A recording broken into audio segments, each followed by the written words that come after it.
Shut up and sit down. Hey everybody, welcome back to another episode of the Bowhunter Chronicles podcast. This is our second installment of our turkey season. I had a little bit of an extended season, as we'll get to in here, but still ended up with tag soup. But this has been one of the most exciting turkey seasons that I've ever had.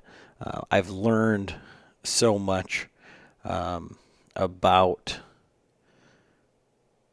I guess what you can get away with while turkey hunting, and definitely what you can't. Always some lessons to be learned as far as filming, but when I produce these episodes, I go back through and when I edit them, I listen to them all the way through and try and make them as good as far as quality as I can. And when we first started doing this, the ones that were just us, I was like, oh man, who's going to want to listen to this? It's just us rambling on. And, I've kind of gotten past that. I kind of like the ones where it's just us sitting around with no guests and talking. This one, I don't know if it's because of the hunts, because of what happened. The story itself is pretty cool, but I really enjoyed listening to this one myself. So I think you guys are really going to enjoy this one. It's a great episode.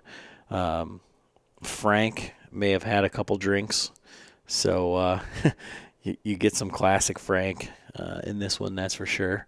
But it's a good episode, and I really enjoyed listening to it again the second time. So I know you guys are going to love it.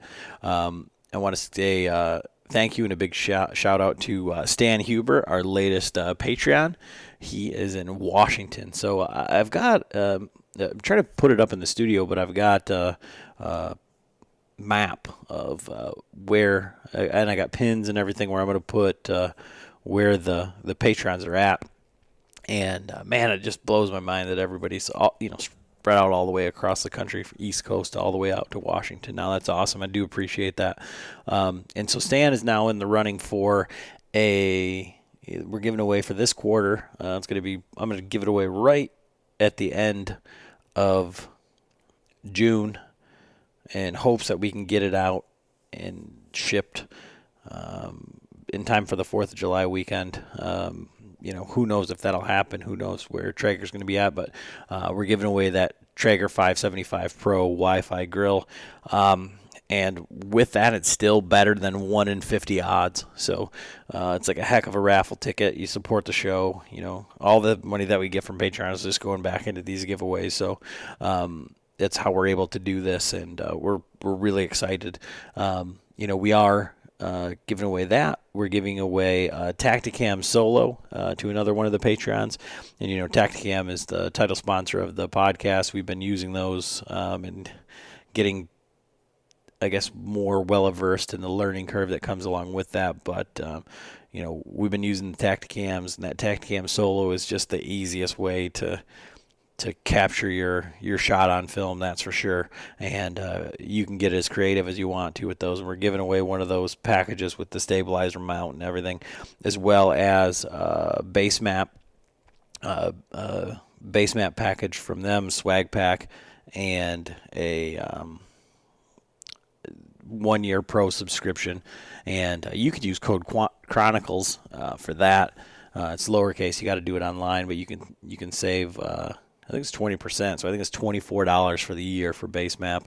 And, as we're getting ready to go out west, the amount of layers and everything that they've got on that is awesome. So we're giving that away.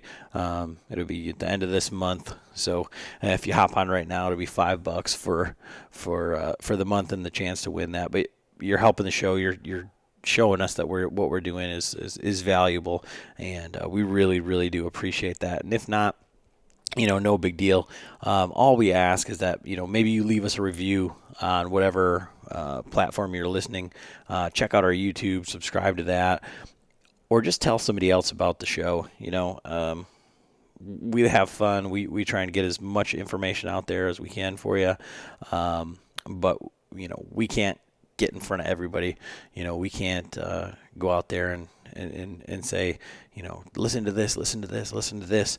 But if you get something that you can take away from these episodes, or kind of like what we're doing, just tell somebody else, and we appreciate that. We appreciate every single one of the listeners. And like I said, I enjoyed listening to this episode again, so I know you guys are going to love it. So thanks for listening. Enjoy the episode.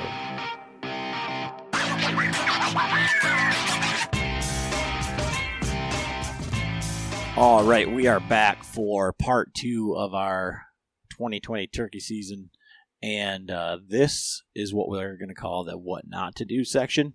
But this is kind of like, I feel like this is representative. This is where I live. This is the world's worst bow hunter. Well, I'm going to have to cut you off right there. Hunting. And technically, you guys, you didn't do anything wrong. No. It was just the birds weren't cooperating, just like last year. Really. I'll tell you this, though. To be honest with you, I have had so much fun with this last part of the season. It's fun, and it comes with a huge-ass plot twist at the end, because as I posted up that my season was coming to an end and I was going to be done because of all of this COVID-19 stuff, Michigan offered the opportunity to change your season. And so even though I felt wrong about doing it and it seems like disingenuous, I put in my information and poof, they said, yep, here you go. Here's the last season. But so you're extended. So I guess I'm still hunting. It's just a slight extension. The plan is actually, I've been going out, but my wife bought a tag, and she wants to shoot one, and all of this hunting that we've been doing from the tents. My wife, this is the first time she's hunted from a tent. She's killed a turkey, and she's been out with us in the black flies, in the snow, and all that. And we've had some really intense encounters. I shot a turkey that she probably should have shot, but she didn't want to shoot across me. Well, I warned her, I'm going to be to the left of you. Do not shoot me. And I think what ended up happening is she got a little bit nervous and thought, by swinging the barrel across my chest, that she was going to shoot me. And, I said, are you going to shoot him? Are you going to shoot him? No. And so then I laid him out with a 10 gauge. And it was pretty cool. But, she's killed turkeys before, but as soon as she found out that she could drink coffee and sit in a tent, she's like, I'm back in the game. I'm in. Eating donuts and stuff. So, sitting on a blackout chair. So, yeah. So what we had planned for this season, for Frank and I, we just got done with, Frank and Ernie's season, and the plan was we were John and Ernie. So John and Ernie. I just always think of them as hunting partners, right. So that's their thing. So with John and Ernie, they killed their birds, and then, they did it the first day. With the bow on camera. We might want to add that the senior division struck first. Yeah. Well, done by 8 o'clock. We put you on the turkey in a barrel shot, and we went for the public land birds off the get-go. Yeah. But Whatever that is. Hey, you know what? You guys did an excellent job, and you videoed the whole thing, and that's 2 years in a row, and I got to give you tons of credit. You're 100%, on film until now, and you're up until this podcast here, where we lay out all the details, and we are in your 50%, but you had the opportunities, and that's hunting. So kudos to you guys for taking on the filming aspect and doing all that. But I think it was the Haggard's film experience. A year ago I worried about it being a nuisance or a pain, like getting away of my hunting, right?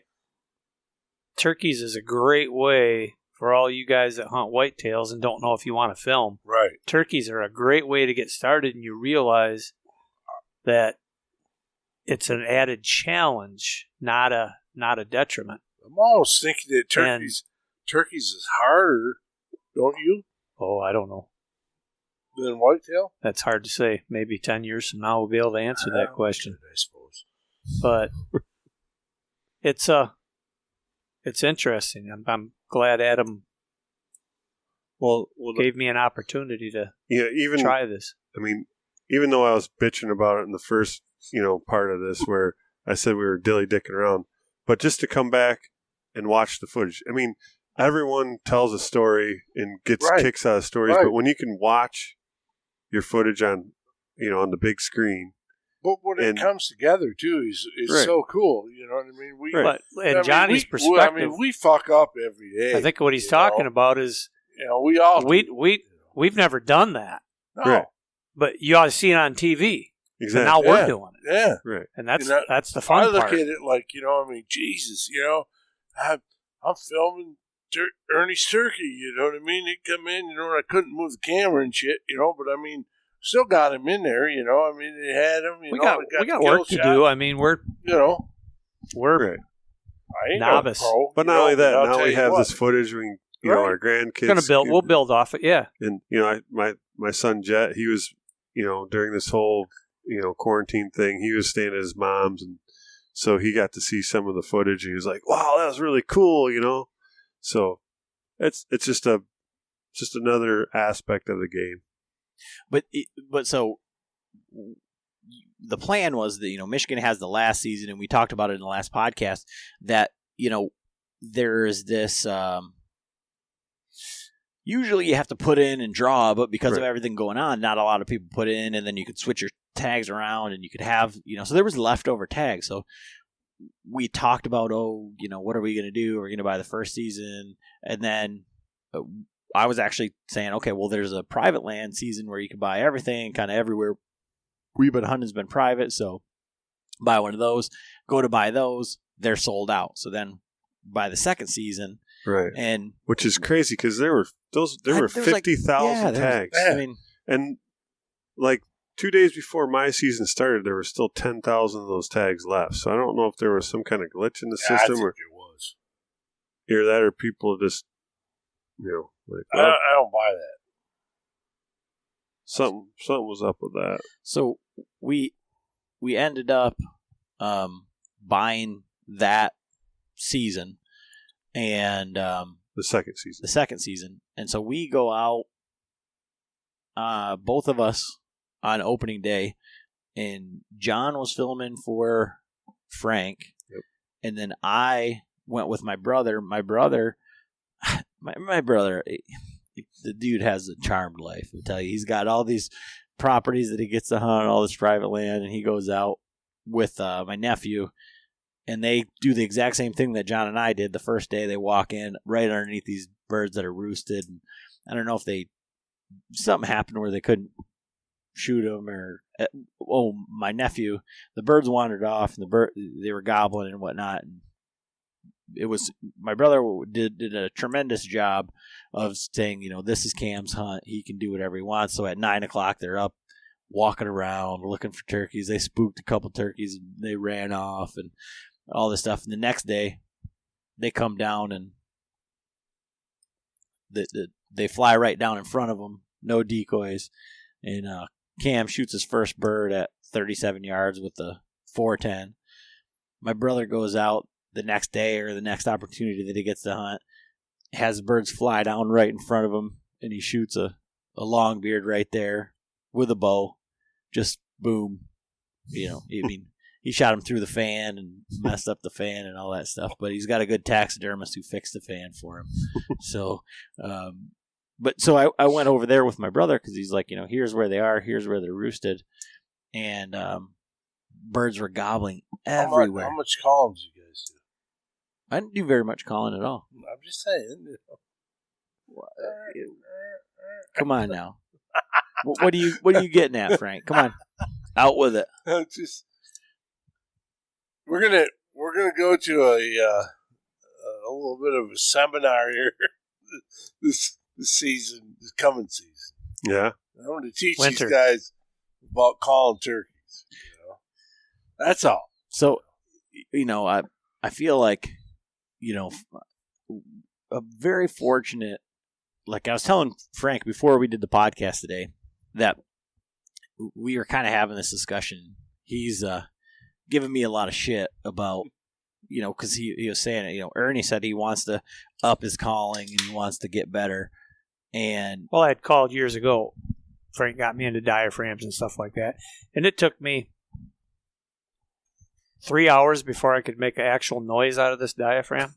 I was so disappointed I was going to throw it out the window of the car on the way home.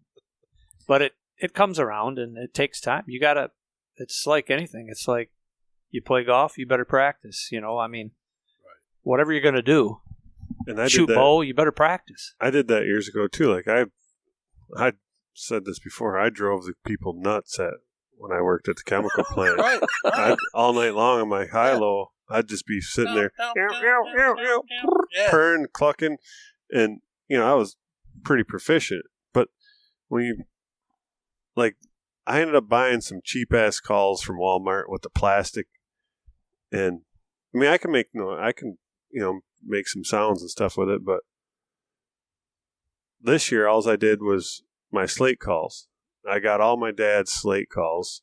Friction calls are great. They're great. Till you get wet. Exactly. Moisture is a bad deal, right? When it comes to that kind of stuff.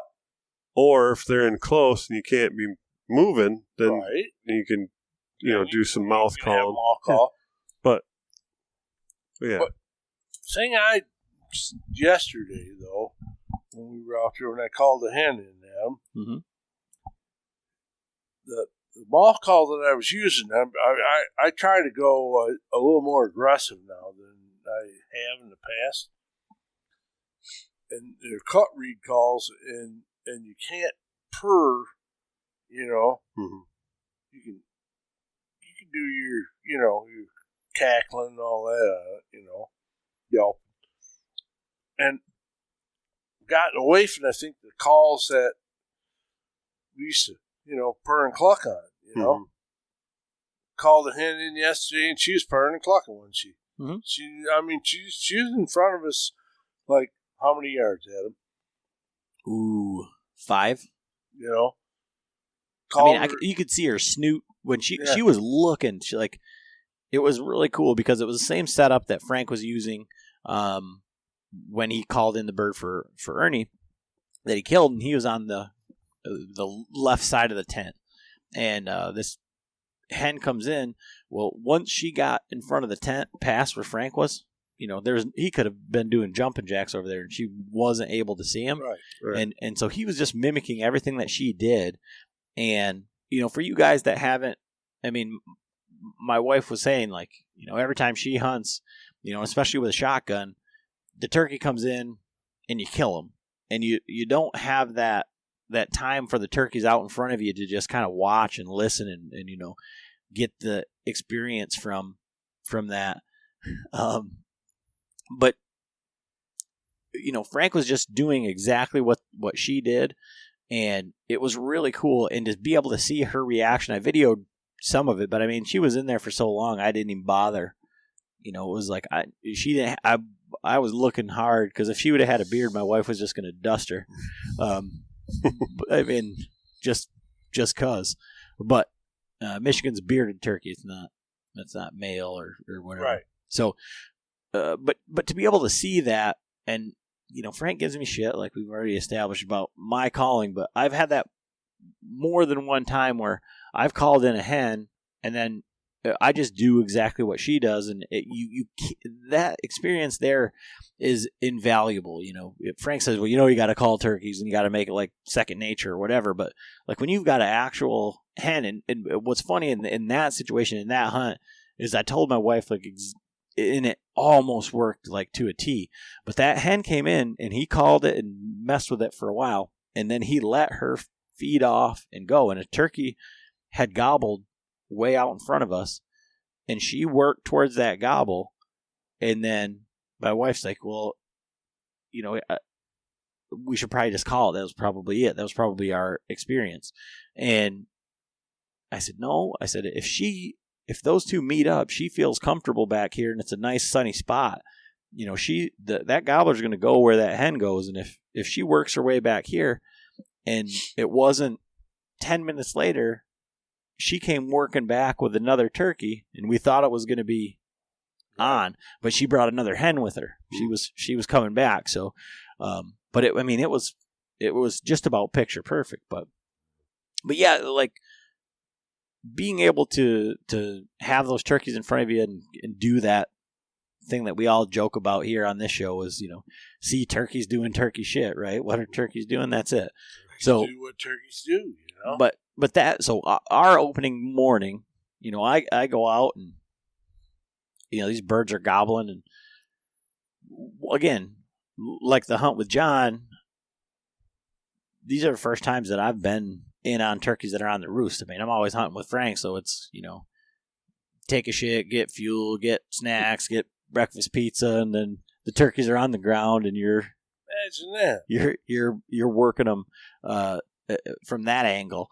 And so I didn't realize really how long these turkeys stay in the tree and how long you can, it's definitely light before they fly down. And I guess it makes sense because they want to see what's going on around them, and they want to make sure that they're comfortable. So these turkeys are gobbling all around us, and we end up with maybe an hour after daylight seeing a bird out in front of us and do some calling, and then don't see anything more, and then all of a sudden here pops up a fan coming towards us, and I got my brother working the camera, and he's videoed stuff. He's taken photography classes. He knows how to frame a shot. He knows how to work a camera. And these turkeys are 70 yards out. All of a sudden, there's 3 full fan, big ass gobblers coming in. And they kind of work their way around us. And our decoys were set up in true Adam fashion at about 6 yards. I was going to say 5, 6, yeah. And it didn't know. We went in there in the dark. We were in there well before daylight. And my brother said, "Oh yeah, they usually just fly down right here, and then you shoot them. That's the setup, So I set the decoys where I thought they would have been. They should have been out a little bit further, but these turkeys worked their way from 70 yards out, made like a circle, and then there was this little like 2-track path, and we were just inside of that. And the decoys were kind of like on the edge, and they were up on a thing. Well, those turkeys worked their way on the other side of that 2-track, right? I mean, I could have shot them at 35 yards, but it would have been like kind of like out to the right, kind of over the camera, or like trying to make that shot. And they were coming right towards the decoys. Right. And I'm expecting them to commit to the decoys, right? Right. And we've got 25 minutes of video of these turkeys strutting, coming right in on right to where we're at, and they're just gobbling the whole time. I mean, just gobbling their heads off, looking, and they worked just on the other side of that 2-track, which was like 25 yards, but kind of stayed in the bullshit, where there wasn't a good spot to shoot really. And then the first one got past us, and the other 2, he was pulling the other 2 with him. Mm-hmm. And those ones may have came out, and then all of a sudden, like, he got in front of us and fanned down, alarm putted, and they went straight away from us. And I couldn't figure out what was going on, and then I didn't watch any of the video or do anything. And it turned out, upon reviewing the footage, that my brother hit the tripod, and you can see it shake, and you hear a tink, and that's exactly when he went fan down away. So the joys of filming, but so that was basically it. We did some stalking around on that property, and with a shotgun, those turkeys would have been dead. Right. Real cool, called them right to us. Then we got done, and I called you guys. And so, what did you guys do for your first opening day? So I was filming, And we ended up going back to the spot where Ernie killed his bird. And I set up on the outside of the tent. Of course, I think we did have to stop at the Wesco. And Well, we had a donut stop. yeah, Frank did. I didn't. Long John? A long time, Coffee. Bullshit with the cashier. A little bit, I stayed in the trucks. What was that you called that, John? Dilly dickin'. Dilly Dick, I don't know. And what time was it? I mean, Oh, Just before daylight. That day it was like what? well, I got here. What time was it? I was supposed to be here at 5. Was that the day? I can't remember now. Was that the day we were supposed to? Because it was just you and I. Yeah. It was 5 o'clock. Yeah. Yeah, it was 5. I got here at 5. We took off. Yeah, so we got over there. And it was, obviously it was, we got in there, way ahead of time, got set up. And then we heard some birds. They were way out in front of us. Didn't gobble early, though. No. Well, it was like right around, they were getting off the roost. Right. And they were, a long ways off, out to I think it would have been the northeast. East. Yeah. Yeah. And so just kind of did some just random calling here and there. And then we ended up hearing a bird off to our, the west then. Right. And that one was that one ended up, the first time we heard it, he was way off. Then it was a little closer. Right. A little closer, and he's like, I think he's coming this way. And that you'd got pretty aggressive. You were doing some cutting on the box call. And so then all of a sudden, now he was coming. I heard him, he's headed our way. And so I got the camera going. Like I said, I'm set up on the outside of the tent on the left side. And we have the same setup as Ernie had Ernie. For Ernie. And I'm sitting there, and all of a sudden I look over, and there's a little section of pines, and all of a sudden I see a bird in there. I'm like, here they come, Frank. Or here it comes. Well, Frank can't see over that far to the left. So all of a sudden, I'm looking, and all of a sudden here comes this Tom, and he just comes right out over and right into the opening, and then he circles back and right over to my left. He's 10 paces from me. Right. Well, and at the same time, all of a sudden 3 Jakes come out with him. And, I'm sitting on a freaking stool up in the air, and I'm shaking. I'm like, I'm 10 times more amped up than I was when I shot my bird at this point. I literally, I had to take my hand off the camera tripod because it was shaking so bad. You would have had some terrible footage. And I think, I'm like, Frank, do you see him? And then all of a sudden I hear Frank's like, it's a hen. I'm like, well, I look out.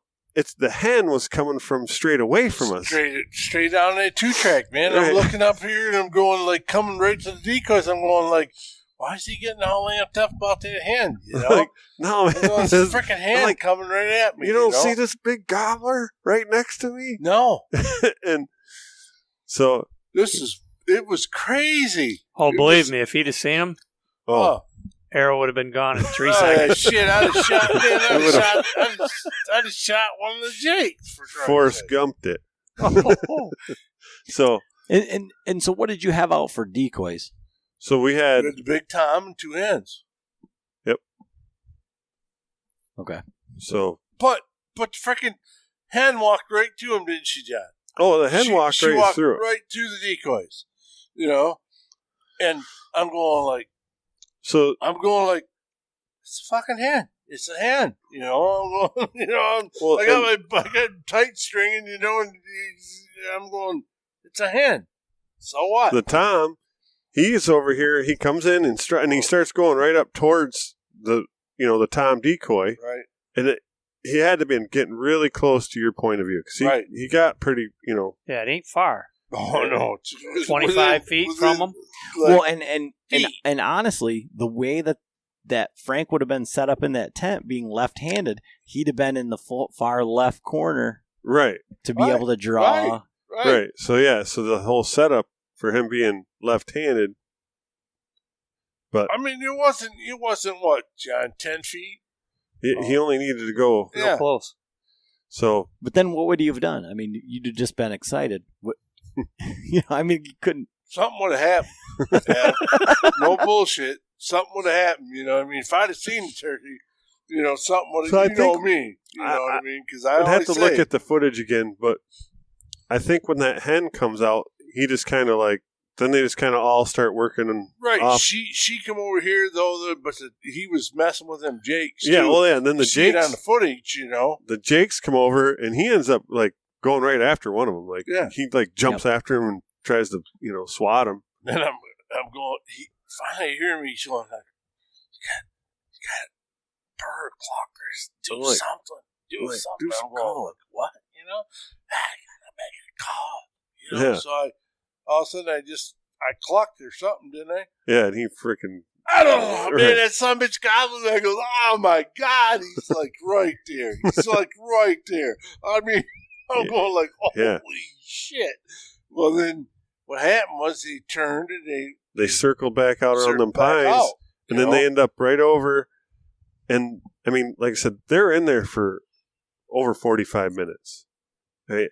And so I got a ton of footage. He just ended up out there on the backside of that white pine, strutting back and forth. And so and the other times came out. And the hen sits there and she's freaking grooming herself for 10 minutes. So I'm so I start calling and I'd call and then he just strut. It's well, he's got a hen right there and hen right there. He must not want to come in with that gobbler, the full-time decoy in there. So they just end up working their way off, but like I said, I was at that point, when I started calling again, I was so amped up, I could barely freaking I could barely put the freaking scratcher on the freaking slate, man. It was like, it was badass. And so I was like, man, and I went back and tried to find that footage. Well, I had it on a 20-minute loop and it had been so long that I didn't get that footage. I was like, oh man, wow. It looped over it. So. And then, we get, I think we were done. No, we went over and we hunted over on where you had killed your bird. Oh. And you couldn't hunt all day. We went over there and that was really interesting because you were calling, I was videoing and shooter, and Frank and I were in two different tents as the shooters. And again, this is kind of what I was talking about in the last podcast, but so you're calling and we're hearing a gobble here and there, and it was pretty windy again. Yeah. And then all of a sudden, again, being in the tent, you can only see so far, and I only had so many windows open, whatever. And I hear just soft yelps, and I'm like, what the hell? And so I opened up the window on the left side and just peeked it back and stuck my head up, and there's a frickin' bearded hen right in front of Frank. And I flipped on my camera and I was like, I'm waiting. I couldn't get her in the camera because she was directly over to Frank's straight away, maybe a little bit to his left, and I couldn't get that angle. I could only see if I peeked open that window. But I was like, I'm gonna shoot her. If she if she makes it all the way past Frank and doesn't, I'm going to take my opportunity. And I was thinking maybe there's another turkey with him or with her or something like that. But I was like, And then what did she do? She just fed off or something? Oh, she came in so far to the decoys, and she stopped and she started preening herself and stuff, And the whole time I'm going that's a bearded hen, And it was a pretty big beard. I mean, yeah, it wasn't she had like probably a little... 6, 8-inch beard, and I'm going, but it was spindly, I mean, little hand. Pencil beard. Going, I ain't shooting her. I'm going, I'm not going to shoot her, I already knew that, then all of a sudden I'm thinking, but he's got to be close, that Tom, Right. that we had heard before, That's what I was thinking, Well, he was close. He was right behind. Oh, yeah, he was right behind her, Right Well, behind. then she turned around, though, and started walking back, And the only reason I looked out of the tent was just to see where she was at, And I pulled that little deal down, and looked back, she was in the cattails over there. And I seen her, all of a sudden I looked, and there he was. There's the Tom. Yeah, he come in from behind me. Yeah, and he started walking over to the right. Yeah, he kept on going. Yeah. So we ended up. Here's the we are out of sequence. Frank's opening day. That's why I was getting messed up. Me, Frank, and Ernie were supposed to be here at 5 o'clock or 5:30. We get here. 5:30 is what it was supposed to be. Ernie was already in here at 5:30. I got here like 5:31. We didn't leave here till 6:15, and we were going to this spot. We got to that spot as it was gray light, and we're sneaking down, and the birds are gobbling on the roost. And when we get to this spot where we have to cross the old pipeline, there's a big-ass gobbler right up the hill. I could see his head. His red and white head in the tree. That's how much daylight it was. And then we had to cross it. So we hurry up, cross. Well, they flew down and went straight west. And we got them to gobble a few times. That was the morning, remember, because he came back. We had one single gobbler come back up on the north side. Then he went back and then did some more calling, ended up calling. And then he ended up coming down around to our right. He got out into that opening. Right. And then he just skirted and went back the same way. He stood out there, remember? He was looking. He was like looking and decoys, quarter strut. And then he was like, you could see him. He's like looking up. And then he just like, something's not right. It's like, that's where them guys were this morning. Or maybe that's where the sandwich bag is. So went back down that deal. Yeah. And so then you went to Drew's? So then the next day, because that's when it was just Frank and I. Okay. Right. Yeah, so... Oh, because I think I had to work on my opening day, and you guys hunted. That's right. And then so Sunday... Yeah. So Sunday was when... Yeah. When Frank and I... Because that was like your birthday, I think. Ernie's birthday was like right around that time. It might have been. Say it's your birthday. And so I ended up, I couldn't hunt again until that next Saturday. And Frank and Ernie and John all had, the ability to hunt. A little bit of time. And so you guys did a couple of hunts, and then Frank and Ernie headed over, I think it was Tuesday. Well, yeah, because I think that Sunday we hunted there. And we left there and went up to the public land. Right. That's when we called in Bobby Evans. Yeah, Bobby. Yeah, we did a little call on somebody else. We did the Doug Flutie. Yeah, I got a text from John that says, we just Doug Flutie a guy. I think I know him. Oh, it's weird, I mean, I've done that before, Yeah. But that's pretty cool. But so then Tuesday comes along. And you're hunting, it was just Frank and Ernie. Yeah. And how did that hunt play out, Ernie? Well, we got in there, and 2 tents. I was filming in the same tent you were filming John's hunting. Didn't hear a whole lot, and then we ended up seeing some birds. We were there 2.5 hours, I think. We had heard the one gobbled and come up to the ridge to the left all the way to the gas line, went back. Right. Then we had some birds come out in front of us, and there was several gobblers and a one hand, I think. Yeah. But they skirted it. They weren't coming to that spot. So after all this died down,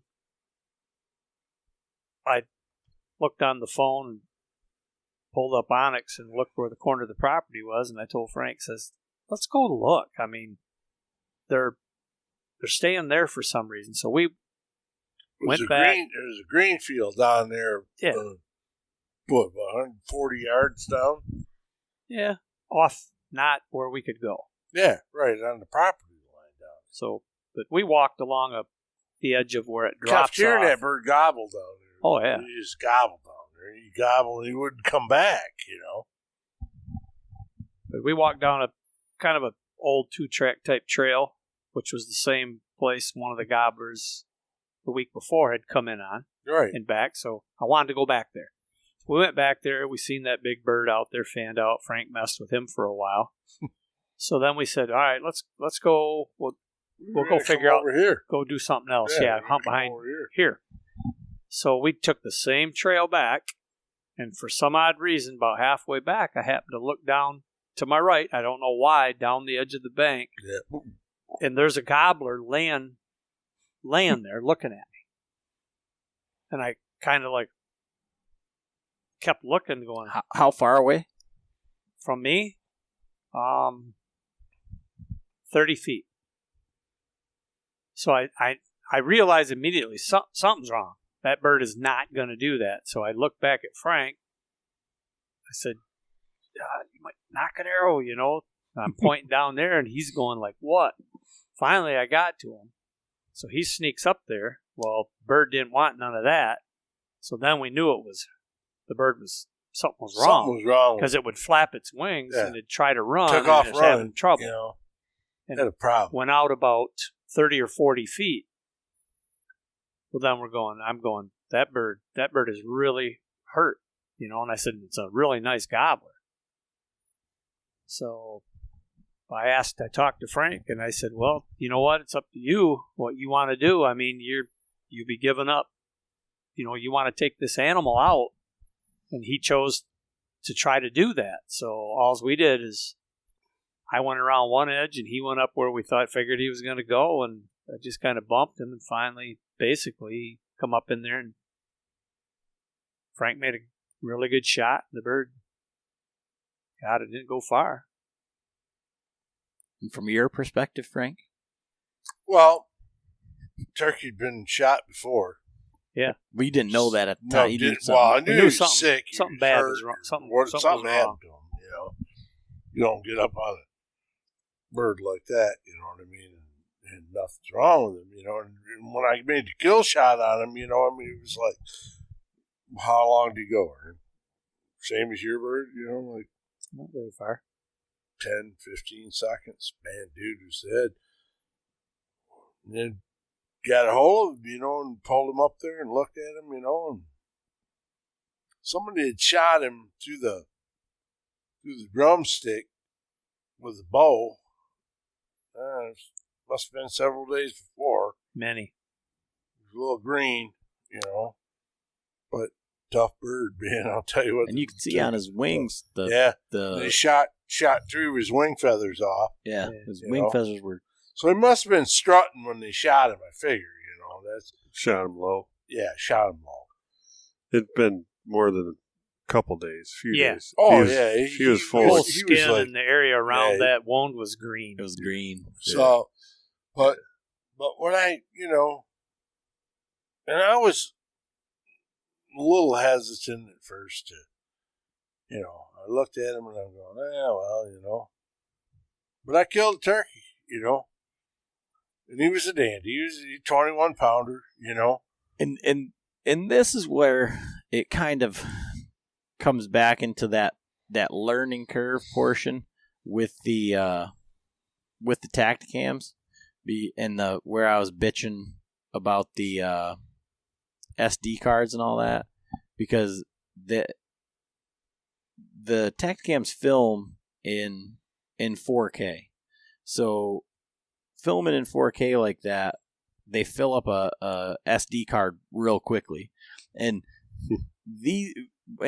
we got cameras all spread out all over between us and whatnot. It goes back to the SD card thing, Right. but these guys don't know how to Dump them. Clean them off. I would venture Ernie could probably switch one out, but Frank might take him a minute. And so they're like, all right, we'll turn on the tact cams. And then they're just buzzing because they're full. And Ernie didn't have the main camera. Well, that was the thing, too. Right. On that hunt, when I had that big Tom next to the tent, like right after that Tom had did all the strutting right next to me, just as he was like going out and around, and he was out. It was actually when he was out in front of us. Like, I hear Frank's phone freaking. I'm like, Frank, answer your freaking phone or turn it off. And he's like, he picked up his phone and he said it was like Adam. It's not my phone. He was like, it was Adam or something. But he's like, well, I ain't got no calls. It's like, well, turn that damn thing up. Well, what it was the tactic cams had filled up. And so that's what, but I was. Oh, yeah, they were making loud noise. Well, for us, it's a learning curve on this. They keep vibrating, Yeah. So then, I get out of work and Frank's telling me the story. How he's like, you're not going to believe this.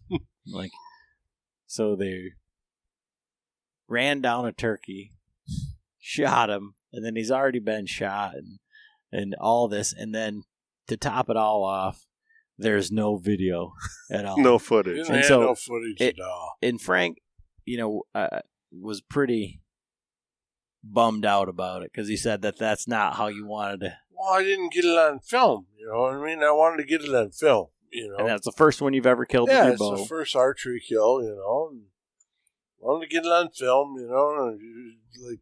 Well, we talked about that about 2 minutes prior. I said, you realize you're not going to have one on film. He says, yeah, but this has to be done. Yeah. So, unfortunate story. And that turkey right there has got the biggest spurs of any of the ones that we've killed. And it was didn't have the biggest neck, but and it was a 10-inch beard, 11-inch beard, 21 pounds, and had 1.8" spurs. Yeah, thick beard too. Yeah. So it was a good bird. Yeah. I don't know, but my bird ended up being 25 pounds, 1 ounce. Yeah, 25.1, and then it had 1 inch spurs, and 10.5-inch beard. Yeah, like a 10.5-inch beard. Ernie's bird was 20 pounds, 11-inch beard. I think it was right around 1 inch spurs on that one. So we shot some really nice birds. So then that was Tuesday. Saturday, we all meet up again to go hunt this private property, this big farm, and Frank and Ernie had gone and set up a tent the night before, or a couple nights before. I showed John on base map where the property was, and he went over there and was looking, and he had seen some birds, and we were kind of getting an idea of like what we were going to do. Frank and Ernie had gotten a lay of the land from the owner and what we were going to do. Set up a tent. I get a text the night before we're supposed to go of the tent. It's underwater. We'd gotten all that rain, and it's underwater. It's in the middle of a pond. Oh yeah, and so this summit is in a lake. It ain't a pond. It's a lake. And for all transparency, because these guys, Frank wants to give me shit for it, and maybe I'll put it on the video or maybe not. I had gone to see some friends the night before, and I didn't get home until 2 a.m. And when they pulled into the driveway, they were coming at 4:30, I think, because we were going to meet John at 5. Yep. I was laying in my driveway. We're at your house with all my stuff. Yep. And because we were supposed to meet John at 5. Yeah, and you guys were on Frank's time because John was texting me like, "How many more minutes is it going to be?" Because I'm gonna go get fuel. So, but I was up and ready to go. I can, hunting. You only have so many. We're not ready to go. Come on now. So we pull up. I guarantee you, I did less sleeping. Pull up the driveway, and I'm going like, garage doors open. There he goes. He's laying on the I concrete. think he's laying on the concrete right there. I'm going like, yeah, I guess, he is laying on the concrete. I only seen that one other time. I'm on Boyne Mountain waiting to get on the chairlift. Yeah. So, but I mean, I understand that there's only so many days to hunt. And, that's when you got to hunt, right? All right. So we get up to that spot. And we were there plenty of time. Right. Yeah. And Ernie and I walked in to get the blind, and it went over his 16-inch boots. Because John and I knew we were walking in. I'm like, I stepped to get the blind one little in the spot. pond. It was I extremely said, deep. we're going to hang back. I'll be right here, guys. We're going to hang back in this 2-track back here. Let them guys go in there and get the tent. So we set up and called, and there was nothing happening. Right. No, we were back in the woods. Yep. We were off the edge of the fields. And like I said, the day before, I went up and just did some morning, just drive-by scouting on the fields, and I had seen 2 hens come out. They were right on the edge of the woodlot, come off this dirt field, and then they got out into the green field, alfalfa, whatever it is, and then they kind of just fed back and forth, and then headed up to the back corner, up and out of sight. And that was from 9 to 9:30. So that's when, Now, is that kind of where the blind was back there, the elevator one? Exactly where. Yeah. They come out right there on the edge, and they fed back towards that. Right. So that's when, Probably the 2 hens that was with that big boy that day we hunted. It was. And so Right. I just want to say, and John will back me up on this, as it comes into play later, when we were looking on the map, and he was showing me where it was, in the middle of this field, there's one big tree. Big-ass tree. There's a little finger of vegetation that comes out, and then there's this gigantic tree. And from there, you can see the topography that's up kind of high. You can see from all angles, and the field kind of makes a U around this thing. And I'm like, I think we should just set up right there on this big tree. Yeah. And they set up the blind in the water. Yeah. One way For or the the other. most part. Yeah. And so then, Well, it was dry as day, yeah. before So we go, and Really dry. nothing happened in the morning. So John's like, okay, well, at 9 o'clock, I saw him up here underneath this box blind, and we worked our way up there, set up, just as it crested the hill, because that obviously where all that water was, it was super low, and so we just set up right there where we could see, and the decoys could be seen, and got everything all set up. I swapped out Ernie's chair, and Yeah. super comfortable. And how long? Yeah, so Frank and Ernie were set up back in the woods back behind us, and I was set up next to the tent filming outside, and it wasn't did you even call? I called. Oh yeah, that's right, because we had talked. That's when you're all set, all right? Give him the. I see you you were going. Yeah. You give me the signal. Right. I'm go ahead, start calling. Then, I just I was using my stool because I was sitting on the ground this time, and so I was had my arm rested on the stool, and I looked out, and right at the crest of that hill, down towards where that dirt field, it was a transition between the three different fields. All of a sudden, there's a fan. I'm like, there's a big bird strutting already. I'm right there. And I couldn't, it was kind of weird because I couldn't see it. I was looking down towards me, and I'm like, okay, where's that? And he just came out of the field to the right. So I like stick my head out of the blind and look to my right, and I'm like, whoa, okay, all right. But he was 150 yards away. Right. So.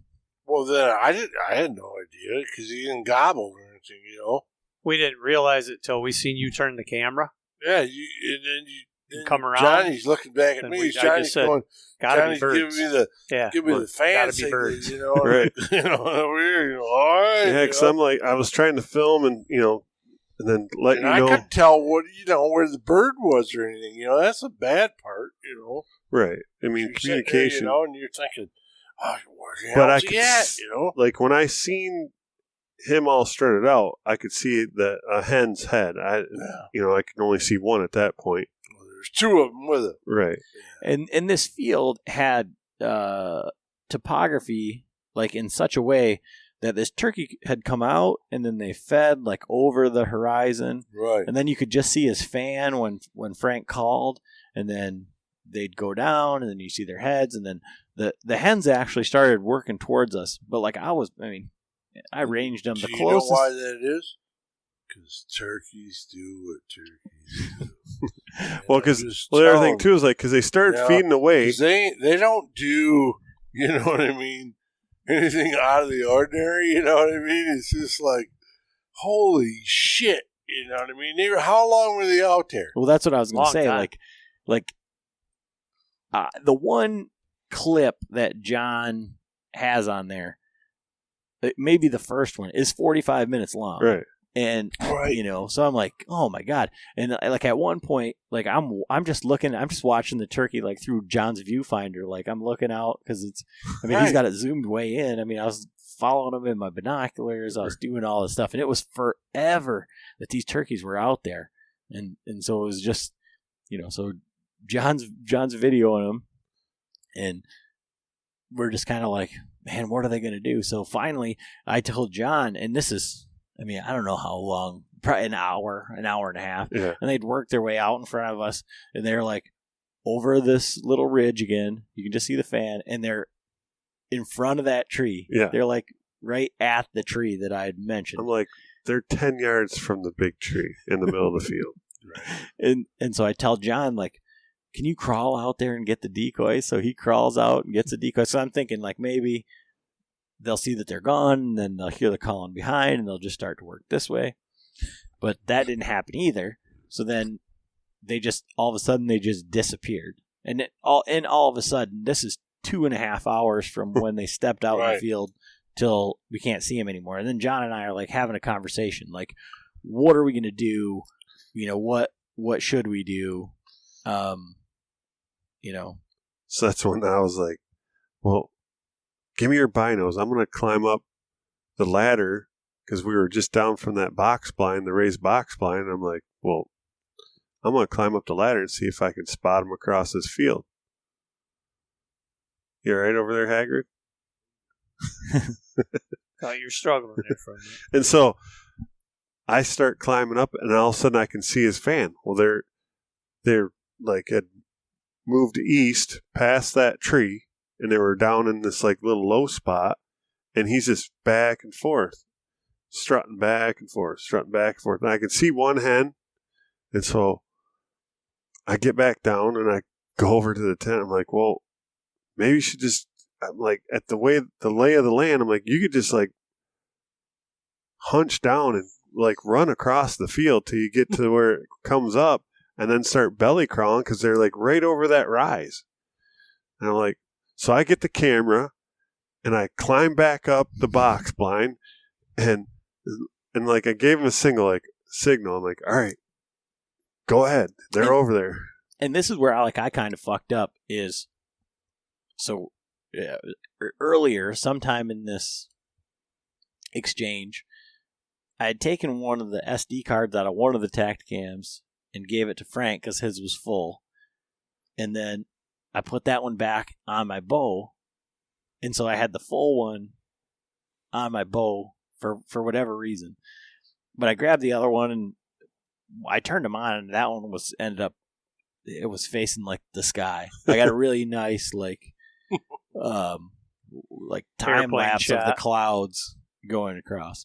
But so I run across the field, and I'm thinking, there's no fucking way in the world that this is going to work, because, like, this is stuff, like, A, you see on TV, B, that you do with a shotgun, and C, like, it never works, and especially not gun for turkey. No, he'd have been smoking. Oh, well, you know, in the situation that we had there, like, I see 100% how reaping works, because if I would have had, like, just even on the bow, but in reality, like, for most people, if you'd have had a fan on your gun and just creeped up over that, right, there's no way. Because I like I said, the patrons have already seen this video. I just took the raw footage and put it out there, because it's just, like, the most unbelievable thing, like, for me. They Like, can probably hear me talking. well, but not like, it's not like unbelievable, like, oh my God, that's so awesome. It's just like, there's no fucking way that this would work ever. Like, and when John, you know, because I was thinking it obviously in my head, like, I wonder if I could run over there, but, like, I'm thinking there's no way that I can possibly pull this off, you know. So and one of the things that I think was probably paramount in the fact that this kind of worked was it was windy as hell, to the point where when I got out of the blind, I took my turkey vest off and hung it on the edge, and it was lifting the blind up. Right. And so I told Ernie, I'm like, can you get in the blind and make sure it doesn't blow away? Right. And so John gives me the signal. I go running across there, and I'm like, oh my God.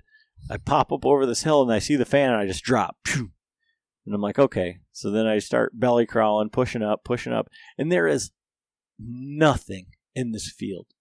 It's like 2-inch high clover, and then dead grass, and maybe a few basketball-sized tufts of grass. Yeah, a little 6-inch Yeah, high those tufts. Those are what helped out a little bit. Those little tufts of. And so I'm just belly crawling, and I get, and it's so funny or so stupid or whatever. Like, and I think it was because of the way that the video lays out, because the video, like, is a bit deceiving, because you can't really see the lay of the land. You know, you can see that they're over this edge, but I'm crawling away from these turkeys for whatever reason. I don't know if that's the way that the thing, but it was awesome, because John was able to get up in that box blind, and, like, so the view is like a very much bird's eye view of, like, what's going on. And so I'm just crawling up, and I can see this fan, and then I can see the hen, and then I can't see the hen, and then I can see the hen, and then I can see the fan, and he's just going back and forth. So I'm just keep crawling up, and I'm trying to get over this, or to the top of this rise, I guess. And Frank's calling during this whole thing, and at one point, the hen, like, when I end up getting busted by the hen, but I didn't really get busted, she just didn't like what was going on. He's calling and drawing the fucking hen closer to me, and I'm like, there's no way. I'm just laying on the ground. like what is going on?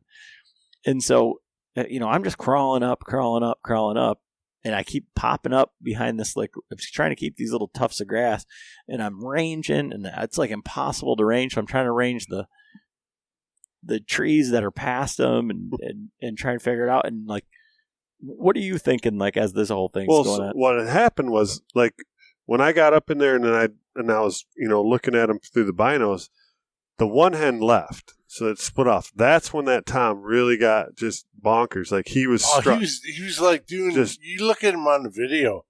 He's like back and circling, right? And she's laying down. She'd lay down. Get up, yeah. And he's like, I thought, man, he's gonna breed her right there, aggressive. Right. And so that's when I'm like, I didn't know how it was going to work out here. It would just have to be just right, where I was hoping that, because the way she would lay down, and then he would get up behind her at a full strut, that at that point it would be like, what I'm thinking in my head is like, that would be the only opportunity where you could actually get up and get a full draw, bow, because she's blocked from view, and you don't got to get up to draw your bow. So, and that was here I'm trying to, he's so far away, and I'm zoomed all the way in on this camera, and I don't, like, the initial footage where like when you're running across the field, it's shaky because I was trying to get the tripod, and what had happened was inside that box blind, the floor went up to like the edge of the wall, and then there was a drop off. So when I set it down, the tripod wasn't level, but I wanted to get that footage, so I'm like trying to hold it, and then as you got farther across, I'm like, I got it, and so then I got the legs, and it's like all bouncy and shit's going on. And then I got it to the point where it was steady, but as soon as I would put my hand on it, you guys will see it in the footage, like it'd start to shake because it's zoomed up so much. And so now I'm trying to I'd try to zoom out to show both of you, then I'd like zoom in and show the bird doing his thing, then I'd try to get back over onto you, and then when I seen the hen, all of a sudden she goes into alert, like she sticks her head up and then starts kind of heading like away, like to the southwest, like 2 steps, and then all of a sudden she like turns and starts going away. When I made the mistake of following her at that point, I'm like, I know. When I'm watching the video, I'm like, what the fuck does the hen matter? Like, right? I'm not trying to kill the hen, right? But, so I was like, and then I'm like, I look over, and then the camera, I end up like at this point, like I'm like looking at what's going on, like what's Tom? You got the Ernie going on. I'm like, oh shit, and then I like zoom out, and it just get like you on your knees, full draw, and the arrow takes off. So what happened was they were working their way towards me, like closer, and the way that the land laid out, like I was like just below, they were below me there, but there was this little crest, so I was like just peeking up over this crest. Well, they were working up towards me, and so I ranged them, and they were 43 yards working their way towards me, and laying on my stomach, that looked like it was too close, like that was too close to be able to make something happen with these turkeys. So I felt like that was my time. So I set my pin at 40, and she kept coming closer and closer and closer. And when she turned her head and started feeding the other way, I drew my bow laying on my stomach. And so I'm just sitting there, with my bow at full draw. And then I was thinking, well, that was a fucking terrible idea. Like that was not good. Because I'm thinking now I'm committed. Oh, like, you got your bow back. I can't let it down. Right. Well, you could, But... Well, no, because when I drew my bow, she saw enough movement go on that and I think you'd said this. You noticed that she came and like wanted to check me out, like what was going on. Started walking towards you. Yeah, like she was like, oh, she came. Yeah, she was like, they see that, you know what I mean. The hens are really, they're like. She started probably walking towards you, like. And then she all of a sudden like turned 180 degrees, and that's when you were following her. She goes like, and so not what I want. And so rather than follow her, he turned and was fanned away. So I just waited until her head was like, she was almost in the woods, and then his fan was to me, and then I just got up on one knee, and I was already at full draw, and I just put it like right above the Texas heart shot, and I shot, and it went right between his legs, just, and I was like, oh man, but he didn't run. So I just knocked another arrow, and by the time I had the other arrow knocked, he like looked over his shoulder, and he was like, oh, nuh-uh, I'm gone.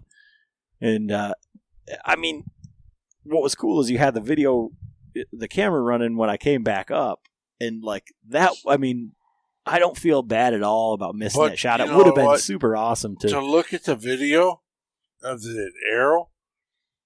Remember when we played it back? It was like 3/4 of the way to him. It was straight as a die.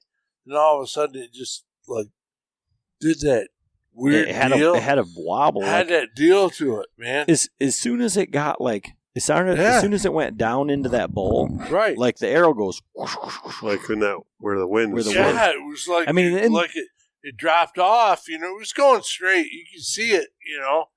And all of a sudden, it just kind of did this. But it, like what happened at the Total Archery Challenge last year when we shot and it got into the wind and you seen it kick and then that four-fletch straightened it back out. Yeah.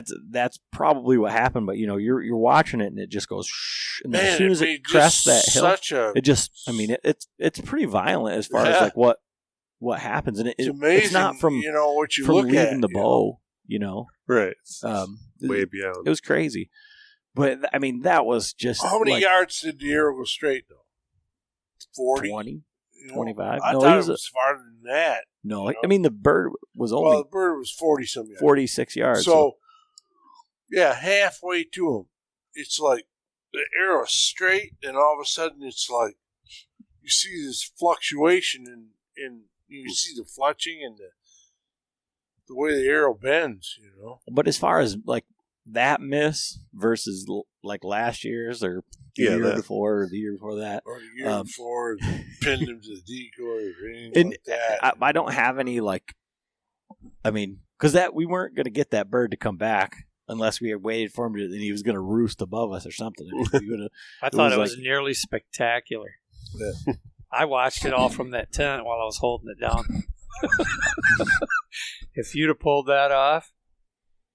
And so that was really cool. The only thing that we have to work on is your feet. Yeah. Yeah, you can see in the video. Your feet are like high. I don't know. Yeah. I don't know just looked like a turkey I don't know coming. What the deal is with that is.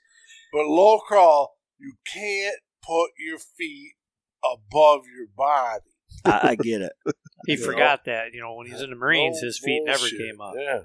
Well, there was barbed wire. Right. So I'm just saying, you definitely you got to keep them spread out. You know what I mean? Spread out, not like shit going up in the air. Well, I haven't seen Frank stalk too much stuff, although he did stalk a wounded bird. Not like that. I wasn't doing that. But like I say, that was pretty awesome, and it's pretty addicting, I think. Because I definitely want to shoot a deer that way. But then the next hunt that I went on was on Wednesday, and same story. I called in a bird right off the roost. He flew down, and he came into like 70 yards and then just disappeared. He got behind this tree and he was gone. So I had to go to work, and I had about an hour. So he circled around, and this piece of property that I was hunting, the one that my brother killed those birds on, is like right adjacent to this blueberry field that we also have permission to hunt. So I go and get up to the edge of the blueberries, and there's a bunch of tracks. There's hen tracks and a gobbler track in there. And I hit the call and hear a gobble out in the blueberries quite a ways away. So we work down this ditch and call. And again, this is another one of those things where, like I'm saying, it's not going to work. These things don't ever work out. With a gun, look, I got a chance. Get up to where these two ditches tee, blueberries, call. He's still down further, so I work up to the edge of the crossroads of the ditch. It's 23 yards to the edge of the blueberries, and to the first bush in the last row is 53 yards. And I put my head down, I grab the slate, and I call a couple times. I look up, and here's just a head coming through and then all of a sudden full fan. And I'm like, oh man, like tight string, like ready. And he just gets right to the end of the blueberries, puts his fan down, turns around and starts going the other way. And then he's looking. And my brother's behind me 50 yards with the camera. And he was doing really well. Like he tucked into this grass and like he was like, doing a great job. And so how they strut one way and just strut the other. why this turkey would do that down one row of blueberries. Like, you can't really be seeing that. Why? Is he safe?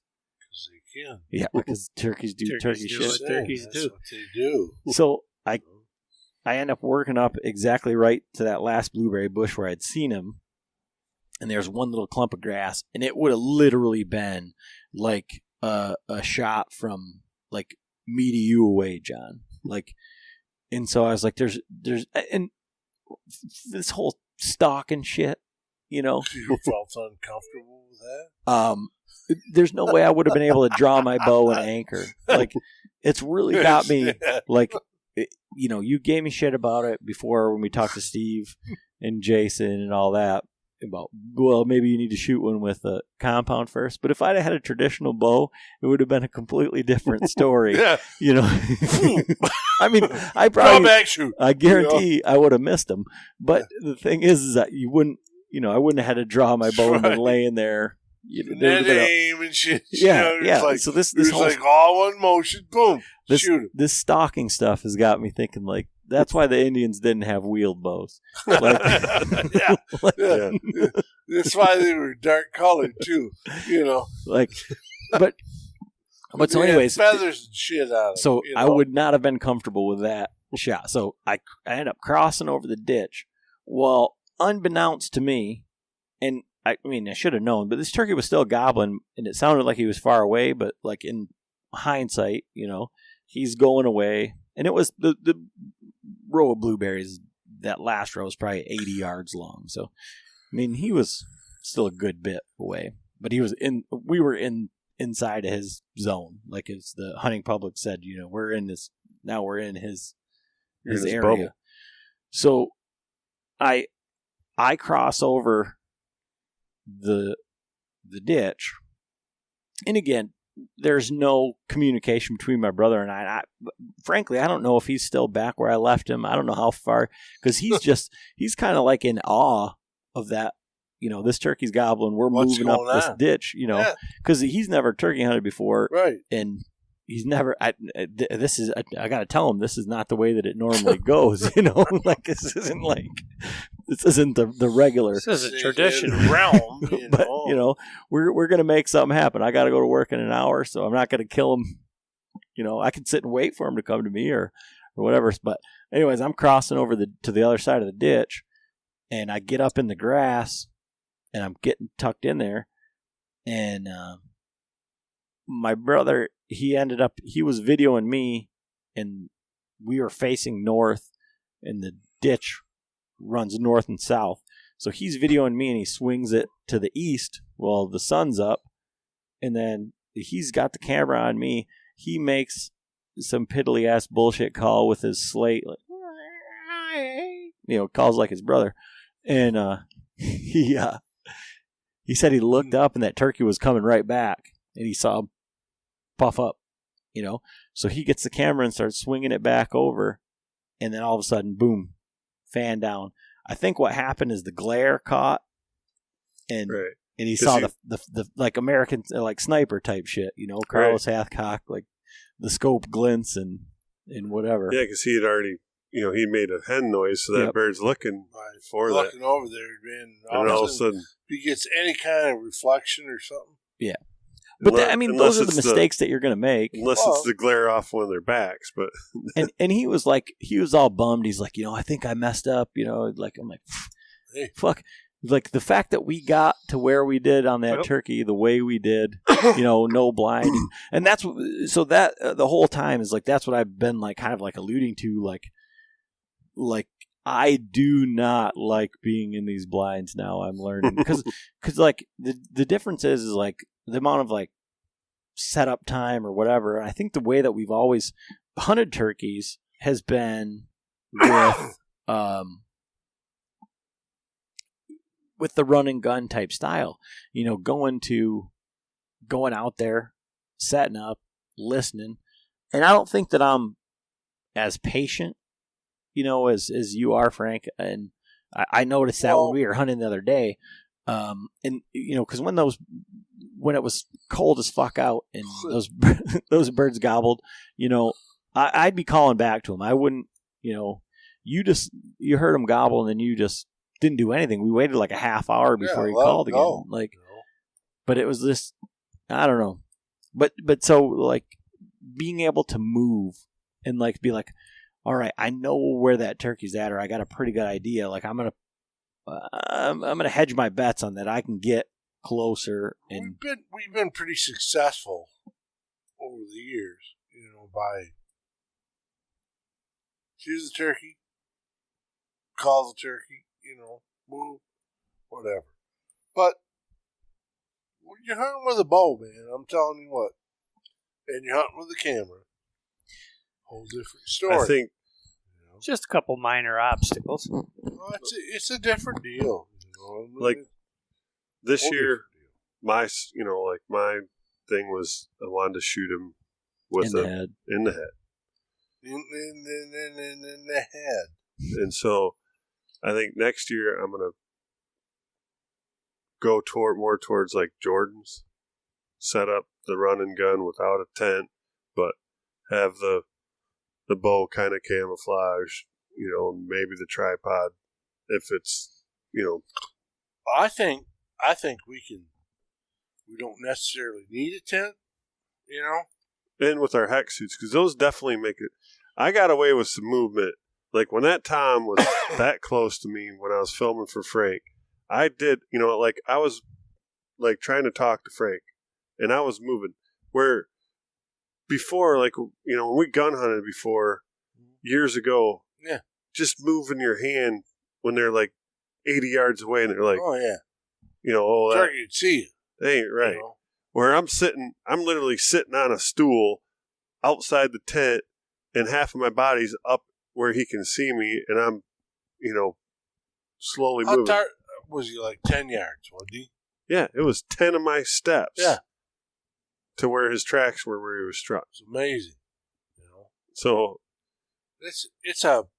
I mean, like those guys, those hex suits, like Mike. I've never had turkeys this close to me other than this year and last year,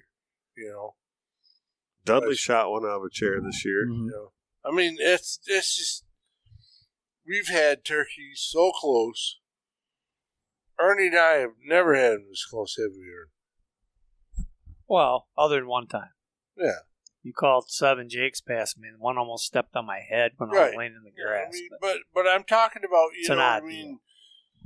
we're doing bow hunting this year, in the last 2 years, and I think we've made some really big strides. And again, so that's where that hunt ended. Right. But then my next hunt, which was like one of my last hunts before I realized that I could change my season, was I come out with Frank. We went over to Drew's, and we heard 4,000 gobbles. And as he called that group of turkeys in that just never came in front of the tent. And so they could have been the same thing. Where it could have been out to the right where I just couldn't see them. But they were so close.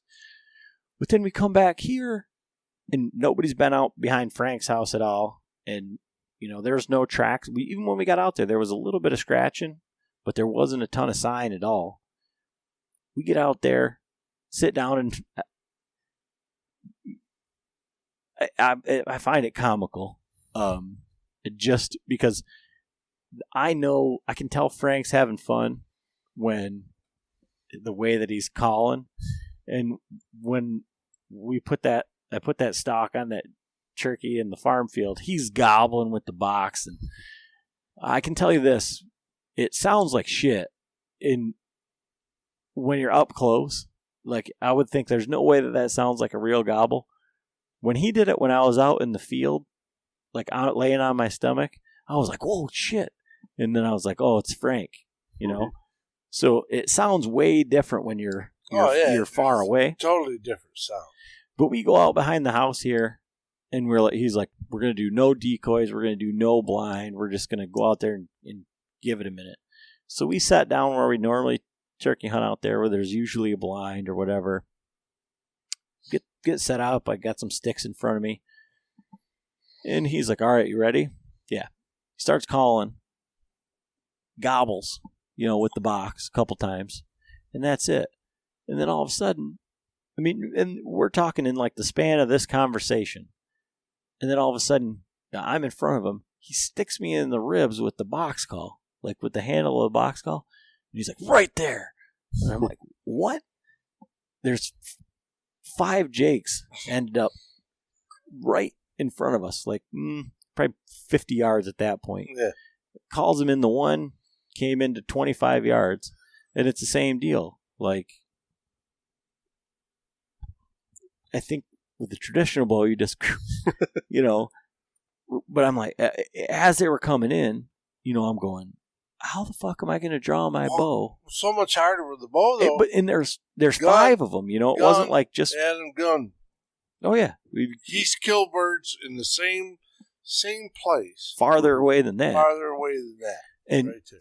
And so they worked, and there's that little bowl. So when was it 25 yards? Did you have a shot? No, it was behind brush. There was like a little bit of brush, but there was. I mean, I could have could have shot him. And what? He's a traditional hunter, but the guy that we go out to Idaho with, he's like, you should just try and shoot him in the head because the vitals aren't that much different size in the head, and you either miss them or you kill them. But the problem is that all 5 of these turkeys were looking, and hard to draw. There wasn't a shot on all of them, and that's the thing. Like what I told my brother, and I've told Casey, my wife, like gun, it would have been, but pick it up. But these turkeys, when you get busted, they don't run off immediately like a deer does. They alarm putt, and they all put their heads up. They'll stand up. And then they take off, but they don't all take off. There's always one that just stands there for like an extra 5 seconds. But I could have drawn, but I only had one, Right. So that's what my point was. At this point, you really don't have anything to lose. Right. No. And Jakes, and with like your hex I told suit him before, when my daughter and him have hunted with me, said sometimes you have to make that decision. You know what I mean? Right. Mm-hmm. So like that, what my point is, at that point, you got nothing to lose because they're not coming any closer or whatever. Right. And you're out in the open. Just slowly draw your bow back, and because with them hex suits, that's what those people are doing. And that's what that's what Tom too. Even Taylor, close, he said sometimes you just got to send it, Right. Birds are close. You make a move, you know what I mean? They all of a sudden they pick their heads up. They'll start alarm putting and start walking, but they don't run unless it's something that's really violent. You know what I mean? Mm-hmm. So if the turkey, if you did draw your bow, say the turkey was 10 yards, say there's 3-4 of them. All of a sudden they start alarm putting. They pick their heads up. They might not leave right away, Right. Yeah, and that's like I say, that's where I'm learning. Right. Like through this whole process. Bow hunting these turkeys is a whole different story, man. But I totally get now like what Jordan's saying about like not being in the tent, Yeah. Right. Because again, it was different. That one last year was perfect outside of the tent because he was going to Frank. He didn't give 2 shits about. If we'd had a decoy, he'd have been whooping up on the decoy. He was committed. These turkeys weren't committed, and I don't know if it's because we know that there's a bunch of big gobblers around here, and these Jakes, they've probably been getting whooped up on forever. So he's gobbling, and those birds are just kind of working their way over. They didn't make a sound. They didn't make a. It was so weird. It was like I had called a couple times, hit that box, and all of a sudden I looked up and I seen the wing feathers. I'm going. I went. I jabbed him.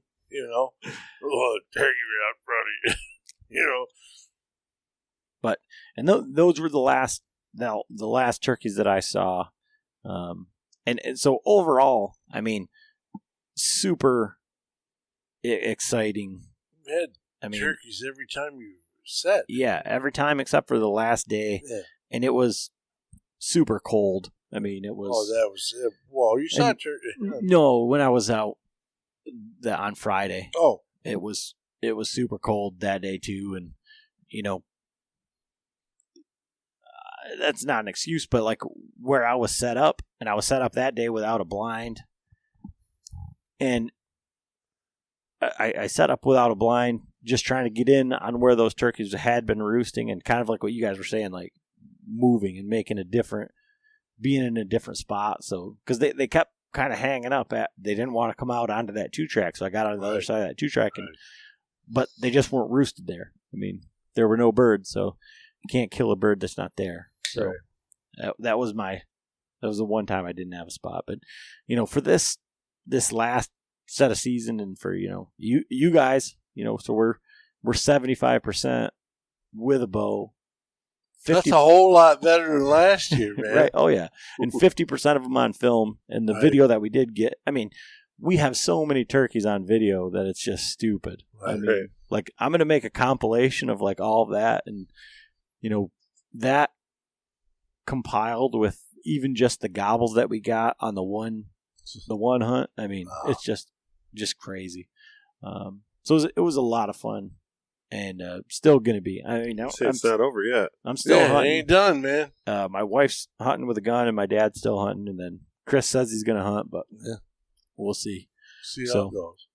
But yeah, this is kind of where we're at right now.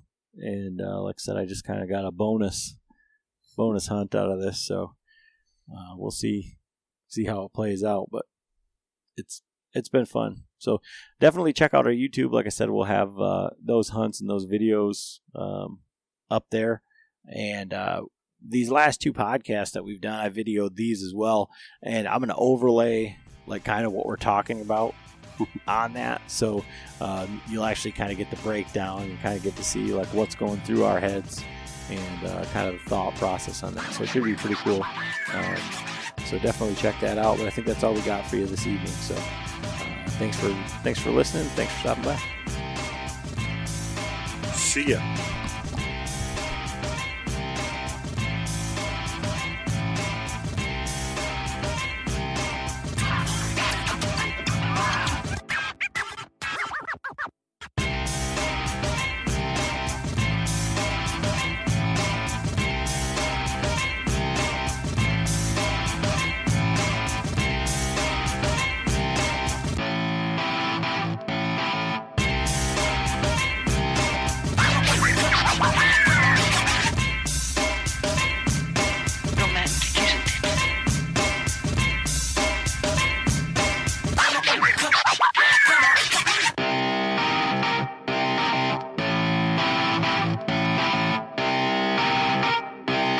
Shut up and sit down.